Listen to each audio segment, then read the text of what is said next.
अस्सलाम वालेकुम, मैं हूं सामिया और आप देख रहे हैं मेरा यूट्यूब चैनल देसी चूल्हा। आज मैं बनाने जा रही हूँ बंद गोभी के रोल, बहुत ही मज़ेदार। चलिए शुरू करते हैं। मैंने एक पाव बंद गोभी लिया, उसको प्री क्रश कर लिया और 2 गाजरें लिए, चाइनीज़ गाजरें, और साथ ही इसमें तकरीबन 1 पाव चिकन ऐड कर दूँगी। और ये डालने के बाद मैंने नीचे आग जलाई हुई कढ़ाई में है, तेज़ आग पे है, और साथ ही इसमें 1 टीस्पून में इसमें नमक और 1 टीस्पून इसमें काली मिर्च ऐड करूँगी।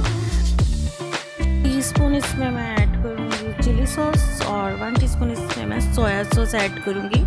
और ये डालने के बाद इसको मैं अच्छे से मिक्स कर लूँगी। और साथ ही मैंने 3 खाने के चम्मच आटा और 4 खाने के चम्मच, 8 से 5 खाने के चम्मच मैंने इसमें पानी ऐड करके एक लिक्विड बना लिया। अब रोल पट्टी लिए, दरमियान में अमेज़ा रखा और उसके जो साइडें हैं उनको मैंने ऊपर रखकर इसको अच्छे से फोल्ड कर लिए हैं ताकि ये अच्छे से कवर हो जाए साइडों से भी, ताकि ये बाहर ना निकले, बंद गोभी बिल्कुल भाग ना सके बाहर को।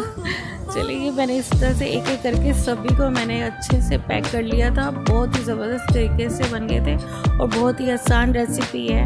आप बनाएं, आपके बच्चे बड़े शौक से खाएंगे, बहुत ही मज़े से इंजॉय करेंगे।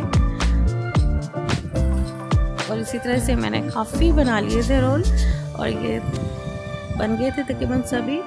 और इनको साथ ही मैंने एक एक करके ऑयल में डाला, दरमियानी आंच पे था, तो सब डाल के मैंने अच्छे से इसको फ्राई कर लिए थे। दरमियानी आंच पे रखने से ये था कि इसके अंदर भी, बाहर से तो ये क्रिस्पी तो हो ही जाएंगे लेकिन अंदर से भी आपकी बंद गोभी, चिकन, गाजर बहुत ही मज़े से पक जाएगी। शिमला ऐड नहीं की थी, अगर आप यहाँ पे शिमला ऐड करना चाहें तो आप कर सकते हैं। मेरे बच्चों को नहीं पसंद थी तो मैंने शिमला बिल्कुल ऐड नहीं की, स्किप कर दिया था उसको मैंने।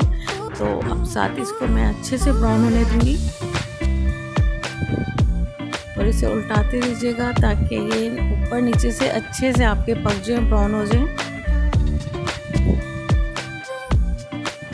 रोल बनकर बिल्कुल तैयार हो गए। अब इनको मैं सभी को निकाल लूँगी और आप इसी तरीके से बनाइएगा और मुझे बताइएगा ज़रूर कि आपको मेरी ये रेसिपी कैसी लगी।